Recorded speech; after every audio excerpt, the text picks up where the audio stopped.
Olha, gente, o Departamento de Geografia do SERES UFRN está desenvolvendo um projeto de extensão chamado de Levantamento de Solos das Áreas Produtivas da Agrovila Raimundo Nonato, Desenvolvimento Regional à Luz da Geodiversidade, coordenado pelo professor Dr. João Santiago Reis, responsável pelas disciplinas de Pedologia, que estuda a distribuição, formação e classificação dos solos. O projeto visa ajudar agricultores familiares reassentados após obras da barragem do Itzica, oferecendo assistência técnica para otimizar sua adaptação e reinserção nas cadeias produtivas locais. Serão realizados diagnósticos, capacitações e recomendações de uso das terras, considerando a diversidade de solos da região. O levantamento de solos será feito identificando potencialidades e limitações agrícolas e ambientais. Mas para falar mais sobre esse projeto, a gente recebe aqui com alegria o professor João Reis. Professor, seja bem-vindo aqui ao nosso Panorama 95. Bom dia. Bom dia, Marcos. Bom dia aos ouvintes do Panorama 95. E é com prazer que a gente vem aqui divulgar um pouquinho do trabalho que está planejado nesse nosso projeto de extensão. Como é que surgiu a iniciativa desse projeto de assistência aos agricultores familiares lá na Raimundo Nonato? Então, Marcos, tudo começou, por uma iniciativa da Pró-Reitoria de Extensão da UFRN, que lançou um edital de apoio a projetos de extensão com foco em desenvolvimento regional. Então, deveria haver essa temática. Nós, no Departamento de Geografia, fazemos parte, eu e a professora Sara Fernandes Flor de Souza, que é a coordenadora, fazemos parte do Laboratório Didático de Geociências, e a gente tem trabalhado com extensão ao longo dos anos, e a gente viu uma oportunidade de participar desse edital, que tem o objetivo de assessorar os agricultores, de dialogar com a sociedade, com a comunidade externa ao UFRN, mas que também tem o objetivo de formação dos nossos alunos, em demandas reais, em colocar o conhecimento de sala de aula em prática. Então, a partir do lançamento desse edital, nós tivemos a ideia de escrever o projeto. É uma demanda existente, a gente sabe da realidade de todas as pessoas que foram atingidas pelo complexo hidrossocial de Oiticica, que é uma obra hídrica necessária, mas como qualquer obra de grande porte, ela causa impacto. Então, como essas pessoas elas teriam que ser reassentadas, esses trabalhadores rurais teriam que ser reassentados em novas áreas, a gente viu aí a oportunidade de juntar essas duas coisas, a oportunidade de colocar em prática o treinamento dos nossos discentes do departamento, a partir dos conhecimentos adquiridos em aula, e a gente poder assessorar essas pessoas que precisam se adaptar agora a uma nova realidade. Então, existe várias faces dos impactos que essas pessoas sofrem em razão desse deslocamento. Tem questões de identidade, com o lugar que cresceram e viveram. Tem questões de readaptação a se integrar novamente a um sistema produtivo, garantir um sustento, garantir uma soberania alimentar, e aí a gente entra tentando assessorar nesse segundo aspecto, A gente tentar promover não uma readaptação, mas uma adaptação mais rápida a essa nova localidade que os agricultores estão inseridos. Então, o que a gente fez? Lançado o edital, nós procuramos representantes da Associação da Agrovila Raimundo Nonato, em Jucurutu. A gente entrou em contato com a advogada Jailma Oliveira, que é advogada dos interesses, ela advoga pelos interesses dos assentados, e de prontidão a Jailma, já fica aqui o meu agradecimento, que foi a primeira grande articuladora para esse projeto acontecer. Desde então, a Jailma, ela nos colocou em contato com os assentados e com as instâncias responsáveis por todo o processo ali de reparação aos atingidos, e a gente dialogou, eu apresentei a proposta e foi apresentada representações do movimento dos atingidos, ao pessoal do IGARNE, o pessoal do complexo do consórcio que é S8SICA, que realiza a obra lá na barragem, e a gente concordou, né, que seria viável a execução do projeto a partir da aprovação também, né, obviamente, que ele teve na Pró-Reitoria de Extensão. Então, o projeto ele foi aprovado no edital, foi aprovado o recurso financeiro para execução. Então, é um projeto que está sendo financiado a partir da Pró-Reitoria de Extensão da UFRN. E começamos as atividades, né, na última quarta-feira, né? Na última quarta-feira a gente teve a primeira reunião, que foi uma reunião de mobilização, né? Como assim mobilização?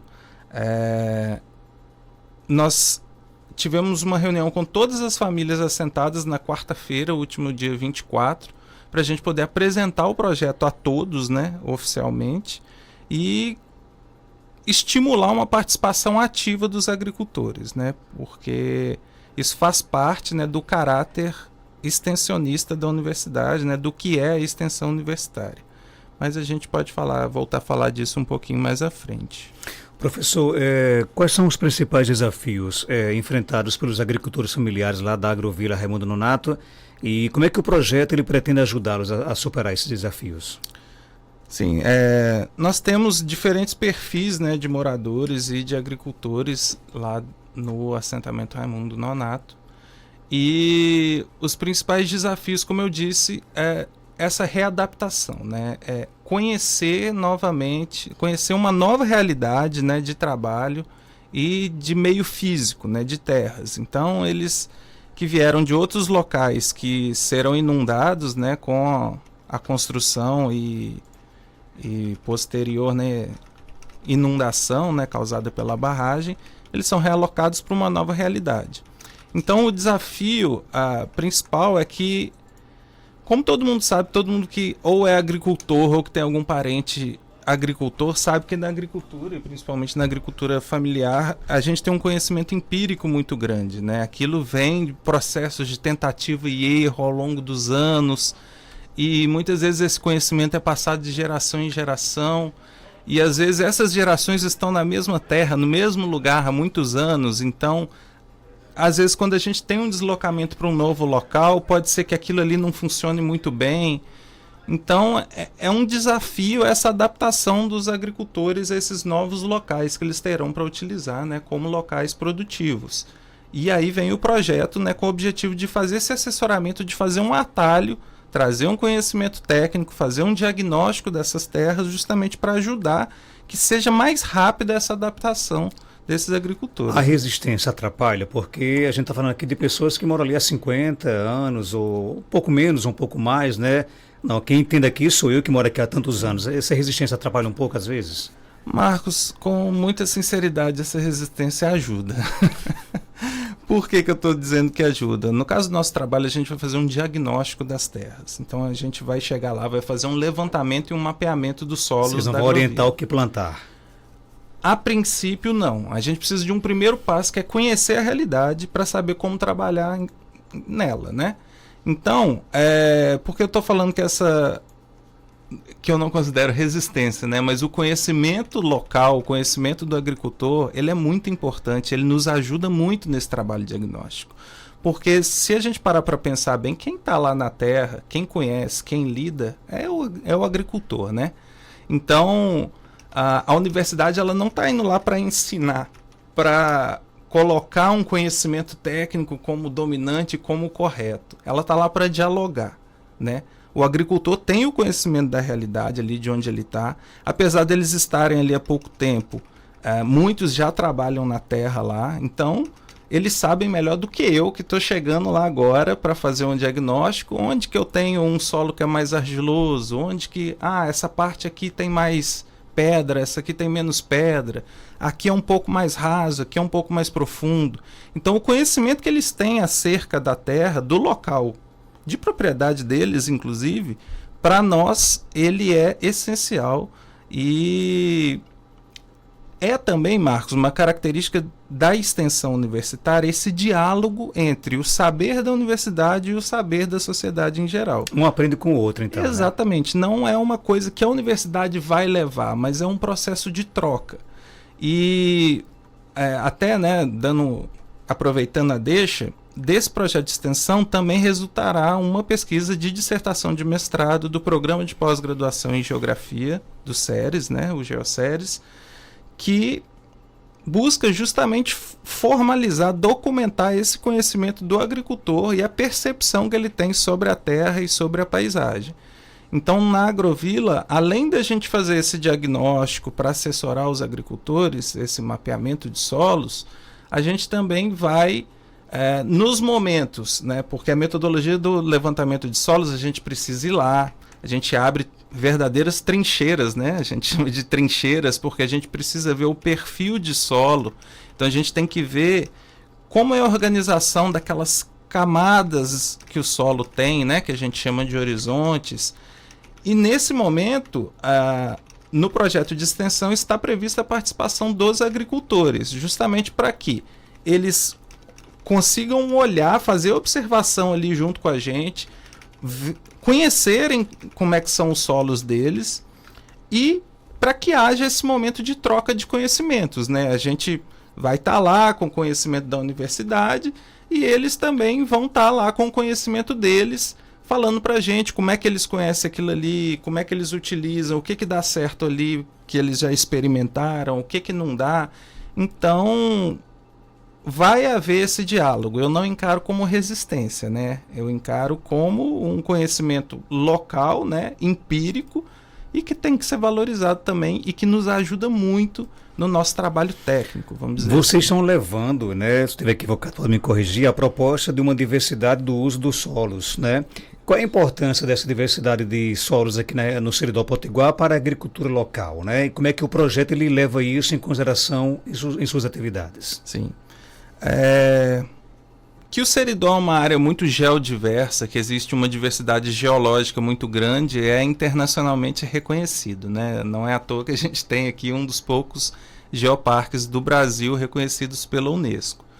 E o solo é um elemento da paisagem que ele vem da transformação das rochas. As rochas se intemperizam e dão origem a solos, né? Falando de uma maneira mais simples, a partir do apodrecimento, da transformação da rocha ao longo do tempo, causado pelas intempéries do clima, ela se transforma em solo. Então, se a gente tem uma diversidade grande de tipos de rochas e distribuição de rochas, a gente vai ter uma diversidade também de características dos solos, né? E é importante a gente reconhecer e conhecer como é a variabilidade dessas características dos solos ao longo do espaço, né? Como é a distribuição dessas características? Como que a gente reconhece isso? A gente tem várias técnicas de mapeamento de solos. Então a gente constrói mapas que a gente consegue espacializar a distribuição dos tipos de solos, a gente consegue espacializar a distribuição, por exemplo, de alguns nutrientes, de pH, condutividade elétrica. Então os mapas de solos, eles são ferramentas muito importantes no planejamento agrícola em qualquer escala, em qualquer nível de tecnificação de agricultura. Do agricultor familiar à agricultura mais tecnificada, vamos dizer assim, mais do grande latifúndio, né, da agroindústria, o mapeamento de solos ou mapa de solos é uma ferramenta de planejamento essencial. Então, qual é a importância para nós aqui, local e regionalmente? Nós já temos uma limitação, né, para a agricultura, que é justamente o índice de pluviosidade, né? Então a gente vive numa região que é seca. Então, no semiárido, é mais importante ainda que a gente tenha informações detalhadas, né, sobre os tipos e características dos solos. Por dois motivos. Porque a gente já tem essa limitação, né, da água para o plantio, né, que é algo que afeta muito os agricultores. Então, quanto mais conhecimento a gente tiver, né, daquele substrato que a gente tem para produzir ali na agricultura, a gente consegue utilizar mais eficientemente a água, inclusive, que a gente vai ter disponível, seja por qualquer forma de irrigação, né, seja água de cisterna, de acumulação de chuva, seja água de poço, né? A gente consegue ter um uso mais eficiente se a gente conhece as características dos solos. E outro motivo é em relação à possível degradação do solo, né? Então, é reconhecido nacional e internacionalmente, né, que algumas práticas agrícolas em clima semiárido têm potencial, por exemplo, de salinização ou solidificação dos solos, né, que é um problema de degradação que pode ser também um daqueles gatilhos para processos de desertificação, né? Então, a gente sabe, tem as experiências dos perímetros irrigados do Brasil, né, instalados no semiárido. Vários deles apresentam algum nível de degradação por salinização, porque a gente sabe que a irrigação feita de qualquer forma, em qualquer tipo de solo, ela pode causar processos de salinização. Então tem esse problema também da degradação, né? Todo mundo que vive aqui no Seridó pelo menos conhece alguém ou alguma experiência e sabe, por exemplo, que vários poços que a gente perfura, muitas vezes a água é salobra, né? E muitas vezes nesse mesmo local o solo, a superfície não tem qualquer índice de salinidade. E aí esse é um exemplo, né, de causas de salinização, né, induzidas pelo homem. Então a gente sabe, né, que se a gente parar para pensar um pouquinho, se a água é salobra, a superfície não tem acúmulo de sais, se eu estou irrigando com uma água salobra, eu estou fazendo nada mais do que o quê? Eu estou tirando um sal que está lá diluído na água, lá embaixo, em profundidade, estou bombeando ele para a superfície e agora ele passa a vir para a superfície. Então existem esses dois aspectos, né? O mapeamento de solos, né, ele é muito importante para os agricultores para fins de planejamento, visando produtividade, maior eficiência da utilização de água, seleção de áreas para plantio, seleção de culturas mais adequadas, e ao mesmo tempo também tem essa questão de a gente poder prever, a gente poder planejar também, agora pensando em outro aspecto, que são aspectos de degradação. Eu citei o caso da salinização, que é algo bem específico do semiárido, mas a gente pode ter outros problemas também com erosão e degradação não do meio físico, mas de a gente conseguir definir locais que têm maior ou menor aptidão, pensando em retorno econômico mesmo ao produtor. Professor João Reis, a gente está aí diante de uma constatação, pela sua fala, de que não dá para você, por exemplo, hoje pensar na agricultura, no cultivo de plantas, né, sem usar a tecnologia, sem usar a experiência, o conhecimento, né? E muitos dos agricultores talvez não tenham as condições de bancar isso por conta própria, né? Onde entra a assistência técnica. A gente tem uma assistência técnica na nossa região favorável, carente? Como é que o UFRN enxerga isso? Sim, Marcos. A nível de diagnósticos de solos, de análises de solos, que eu tenha conhecimento, né?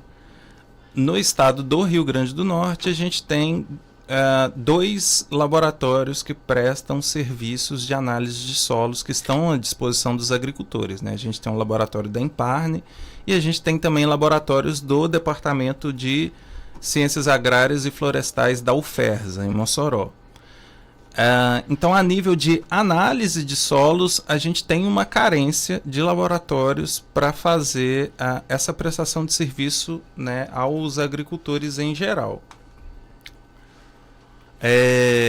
A gente tem um objetivo no Departamento de Geografia aqui do SERES da UFRN, através do Laboratório Didático de Geociências, de ser mais um ponto, né, de possibilidade de análise de solos, né, de prestação de serviço aos agricultores da região, né?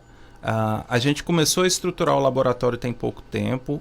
Hoje a gente conta com uma infraestrutura básica, não tem vergonha de dizer que é uma estrutura mínima, que a gente consegue fazer o básico por enquanto, para a gente conseguir fazer essas análises de fertilidade do solo e que são necessárias para classificação e mapeamento de solos. Hoje a gente tem uma limitação, né? A gente tem no laboratório um técnico de laboratório, mas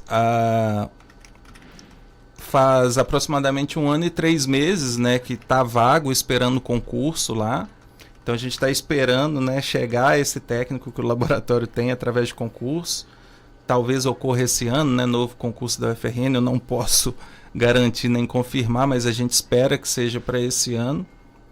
E assim que a gente tiver a alocação desse novo técnico, a gente também vai começar, já tem um projeto pronto, esperando a entrada do técnico para a gente poder também começar a oferecer esse serviço. Eu só quero fazer um parêntese aqui, Marcos, que esse exemplo que a gente está tendo no laboratório em relação ao técnico de laboratório, né, que é um servidor da universidade, ele ilustra muito bem as dificuldades que a gente tem tido para fixar, né, no SERES ou FRN ali um técnico de laboratório, e que isso dialoga fortemente com o momento que a gente está vivendo de greve dos servidores técnicos administrativos da educação e também de servidores docentes, mas principalmente dos servidores técnicos, né? Então, é um exemplo, né, de como ao longo dos anos, né, a carreira talvez ela tenha perdido um pouco de valorização e um pouco de atratividade. E no nosso caso a gente tem visto lá na prática, né, a gente tem a pessoa entra através de concurso, mas rapidamente aparece algo, vamos dizer, algo que ele considera melhor e ela sai. Então a gente tem tido uma alta rotatividade. Em 2 anos a gente teve rotatividade de 2 pessoas que entraram e saíram para outros empregos, né, que consideraram melhores. Então, só para fazer um adendo, né, e deixar uma mensagem de apoio, porque muitas vezes as pessoas não entendem a greve, mas para mostrar que realmente é justo, né, o pleito da categoria dos técnicos administrativos de educação. Ô, João, vocês pensam em replicar, em repetir esse mesmo projeto nas demais agrovilas, lá em São Fernando e também em Jardim Pirense? Sim, Marcos. A gente tem encarado, né, e essa foi uma proposta que a gente fez, né, ao grupo que se reuniu para articular a execução do projeto na Agrovila Raimundo Nonato, que a gente utilizasse essa primeira etapa, esse primeiro projeto como um projeto piloto, e a partir dele a gente replicar ele nas outras agrovilas. Obviamente que isso depende de financiamento, né? Vocês acabaram de noticiar aqui, né, aconteceu na sexta-feira, a assinatura a formalização da agrovila de Jardim de Piranhas. Que vai ser a maior, inclusive, né? Que vai ser maior. Então a gente sabe, né? Maior vai exigir mais recursos para que seja executado. Então, a depender de fontes de financiamento, a nossa vontade é replicar esse projeto. E é um projeto piloto não só em relação a aplicar em outras agrovilas, mas hoje na universidade a gente também enfrenta um novo desafio enquanto docentes, que é a curricularização da extensão. Então, o que é a curricularização da extensão? A gente, agora, nos cursos de graduação, 10% da carga horária total dos cursos tem que ser obrigatoriamente de atividades de extensão. Então, elas estarão nas disciplinas, nos componentes curriculares.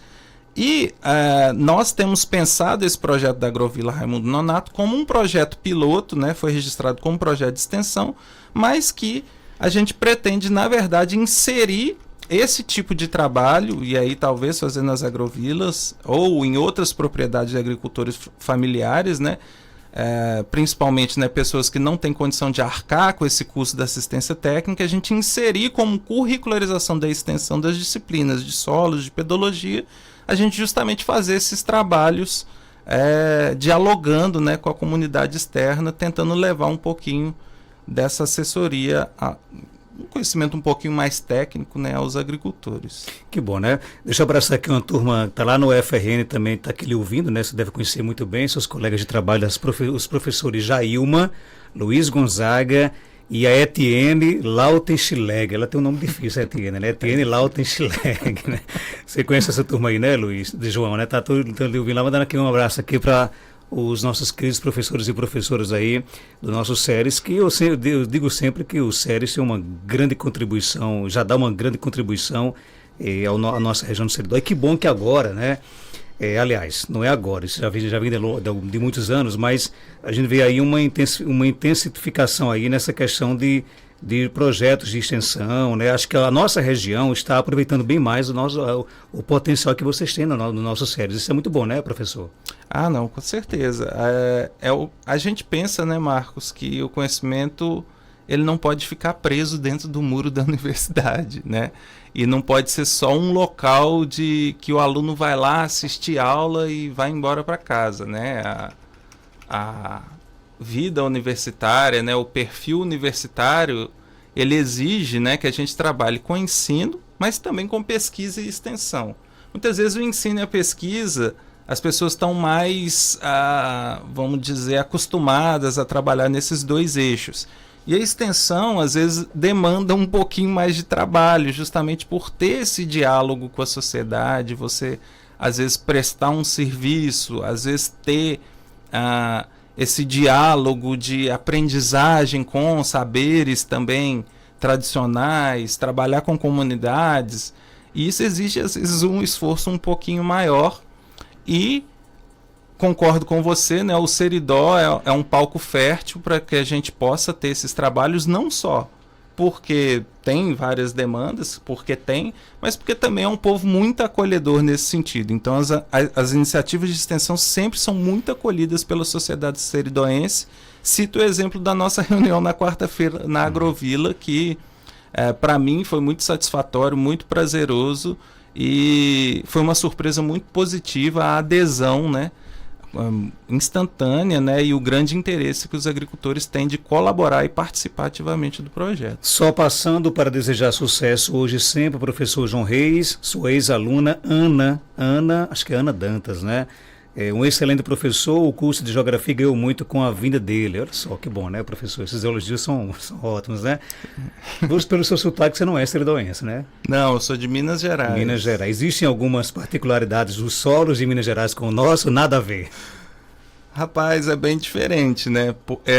Eu sou da região da Zona da Mata Mineira, lá de Viçosa, do sudeste de Minas Gerais, inclusive. E aí é uma região muito úmida. E solos de climas semiáridos e solos de climas úmidos, eles têm características bem diferentes. Legal, parabéns aí pelo projeto, né? E dizer que o nosso programa aqui está à inteira disposição para essas e outras notícias boas do nosso séries, e algo mais a acrescentar, pode ficar à vontade. Sim, Marcos, eu gostaria de agradecer o espaço, né? É importante que a gente também divulgue, né, esses trabalhos que estão sendo realizados pela universidade. Gostaria de deixar aqui o agradecimento, né, às pessoas e instituições que estão envolvidas e viabilizando a execução do projeto. Então, deixar aqui o agradecimento, primeiro, né, aos moradores da Agrovila Raimundo Nonato, né, as pessoas que têm a posse da terra lá, que são participantes ativos do projeto, né, o movimento dos atingidos e atingidas, né, pelo Complexo Hidrossocial de Oiticica, que também acolheu a ideia, a Pró-Reitoria de Extensão da UFRN, né, pelo financiamento do projeto pelo edital 9/2024 de desenvolvimento regional, a FETARNE e ao Sindicato de Trabalhadores Rurais e Agricultores Familiares de Jucurutu, que também está presente acompanhando as atividades do projeto. Agradecer também, né, à Secretaria de Meio Ambiente e Recursos Hídricos, principalmente através do IGARNE, e aí na figura do Procópio Lucena, que tem sido um grande incentivador e também articulador para a execução das atividades do projeto, e também ao pessoal lá do consórcio QS Oiticica, né, que é o consórcio que executa as obras lá da barragem de Oiticica, que também tem auxiliado bastante, fornecendo informações, dados e apoio logístico para a execução do projeto. Como é que você enxerga o Complexo Oiticica do ponto de vista de redenção hídrica para o Seridó e também de culturas agrícolas?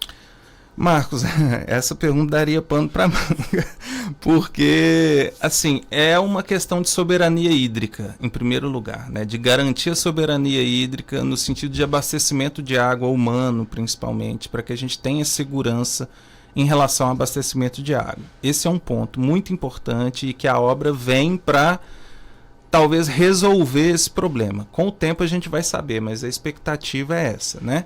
Agora, em relação à agricultura, também traz alguma segurança, mas é como eu disse no início, a gente tem que tomar alguns cuidados, né? A chegada da água, ela tem que trazer soluções, ela não pode trazer mais problemas. Então é importante que, por exemplo, a gente tenha consciência da utilização da água, da utilização do solo, quais são os solos mais aptos a praticar irrigação, quais solos não são aptos à irrigação. Então é importante a gente ter esse conhecimento para a gente poder utilizar de forma a conservar os solos e não desencadear processos de salinização pela agricultura, e a gente consiga ter realmente uma produtividade, uma efetividade de utilização da água e do solo para a gente conseguir alcançar, né, outros patamares de desenvolvimento local e regional também através da agricultura. Muito bem, são 8h32. Você volta depois um dia para falar sobre outros projetos aí. Tô sabendo que o curso de Geografia também tem projetos para a Barra da Espingarda, né, o perímetro irrigado aqui do Itães. Então vocês estão de olho aqui no Seridó, não é isso? Estamos aqui, então estamos trabalhando aqui, né? Legal, viu? Tem mais alguma mensagem, Amanda Souza? É legal pelo